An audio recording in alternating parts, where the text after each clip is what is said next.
এখন সমস্ত সম্ভাবনাগুলো মরে যায়নি, কিন্তু তার মধ্যেও আমরা কিছু কিছু বিষাক্ত কালো মেঘের আনাগোনা দেখতে পাচ্ছি, যেটা আমাদেরকে আবারও ভাবিয়ে তুলছে।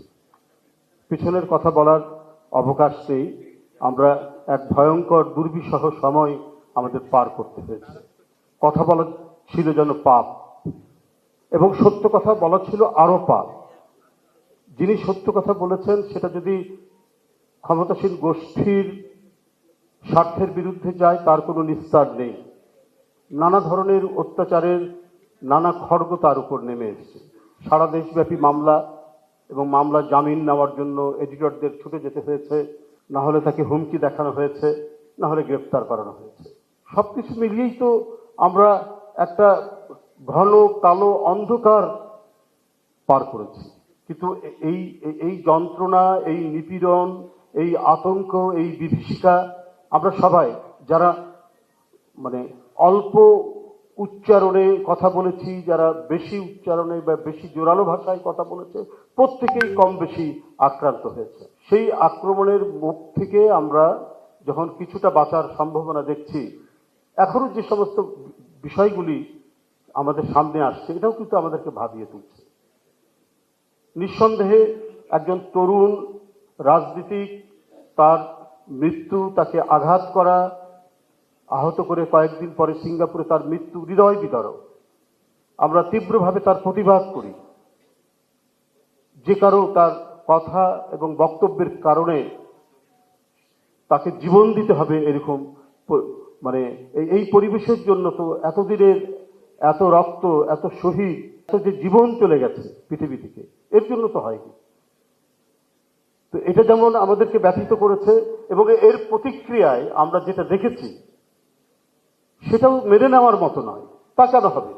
ভিন্ন মত থাকতে পারে, ভিন্ন মতে আমরা আমার মতামত যেটা দেওয়ার দিব, একটি পত্রিকা সেটাও ভিন্ন মত দিতে পারে, সেখানে নানা বিদগ্ধজন সেখানে লিখবেন, তাদেরও সেখানে ভিন্নতা থাকতে পারে। কিন্তু সবকিছু মিলেই তো একটা গণতান্ত্রিক সমাজ, এবং এই সমাজের জন্যই তো আমাদের এত রক্ত দিতে হয়েছে, আমাদেরকে এত কষ্ট করতে হয়েছে। শফিক রেহমানদের মতো মানুষদেরকেও কারাগারে কাটাতে হয়েছে দিনের পর দিন, মাসের পর মাস। তাহলে তো তার একটা ভালো ফলাফল আমরা এখন ভোগ করতে চাই। কারো বক্তব্য এবং মতামতের জন্য কোনো প্রতিষ্ঠান, সেটা গণমাধ্যম হোক, সেটা সাংস্কৃতিক প্রতিষ্ঠান হোক, তার উপর আক্রমণ হওয়াটা, বিশেষ করে এই সময়ে ফ্যাসিবাদ উত্তর এই সময়ে, এটা কখনোই কাম্য হতে পারে না। আমরা গণতন্ত্রের বিভিন্ন রকম ফের দেখছি। প্রকৃত গণতন্ত্র বা চিরায়ত গণতন্ত্রের আমরা যে বৈশিষ্ট্যগুলো জানি, সেখান থেকেও তারা যেন বিশ্বব্যাপীও এক ধরনের বিচ্যুতি আমরা দেখতে পাই। ইন্ডিয়াতে গদি মিডিয়ার কথা বলা হয়, মানে মিডিয়াকেও নানাভাবে রাষ্ট্র নিয়ন্ত্রণ করে এক ধরনের মানে অস্ত্র হিসেবে ব্যবহার করে। নম চমস্কি তো বলেছেন যে স্বৈরাচারী শাসনে যেমন ডান্ডা, তেমনি মানে কঠোর গণতান্ত্রিক সমাজে মিডিয়াও এক ধরনের ভূমিকা পালন করে, যেটা প্রকৃত গণতন্ত্রের সাথে যায় না। কিন্তু এই বাংলাদেশে এত লড়াই হয়েছে, আমি যদি 52 থেকেই দেখি, সবগুলোই তো হচ্ছে অধিকারের প্রশ্ন। অর্থাৎ যেটার মূল বিষয়টি হচ্ছে গণতন্ত্র।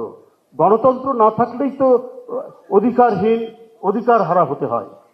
তো এই যে অধিকার হারা হতে হয়, সেটারই চূড়ান্ত পরিণতি আমরা দেখেছি এই সমস্ত অধিকারের আন্দোলনের সোপান বেয়ে। আমরা 71, তারপরে 90 পার হতে হতে আমরা 5ই আগস্ট পেলাম। এরপরে কেন কথা বলার স্বাধীনতার উপর, মত প্রকাশের স্বাধীনতার উপর এই ধরনের আক্রমণ হবে? দিদি আমিন কি সাংবাদিক প্রশ্ন করেছে যে আপনি মত প্রকাশের স্বাধীনতায় বিশ্বাস করেন? তো বলছে হ্যাঁ আমি বিশ্বাস করি, কিন্তু তার মত প্রকাশের স্বাধীনতার পর কি পরিস্থিতি হবে সেটা আমি বলতে পারি না। তো এখন পরিস্থিতি তো অনেকটা ওই রকমই বিষয়ের দিকে এগোচ্ছে বা গড়িয়ে যাচ্ছে। এখান থেকে আমাদেরকে ফিরে আসতে হবে। সত্যিকার গণতান্ত্রিক সমাজ, প্রকৃত গণতান্ত্রিক সমাজ, প্রত্যেকেরই কথা বলার অধিকার থাকবে, প্রত্যেকেই তার মত প্রকাশ করার অধিকার থাকবে, এবং রাজনৈতিক দলগুলো তার মতামত নিয়ে জনগণের কাছে যাবে। জনগণ যাকে বাছাই করবে সে রাষ্ট্র ক্ষমতা গ্রহণ করবেন এবং রাষ্ট্র পরিচালনা করবেন একটা নির্দিষ্ট মেয়াদের জন্য। আমরা শক্তভাবে এই চর্চা, এই ধারাবাহিকতা যদি আমরা রক্ষা করতে না পারি, আবার আমরা যে তিমিরে ছিলাম সে তিমিরেই আমরা পড়ে থাকি।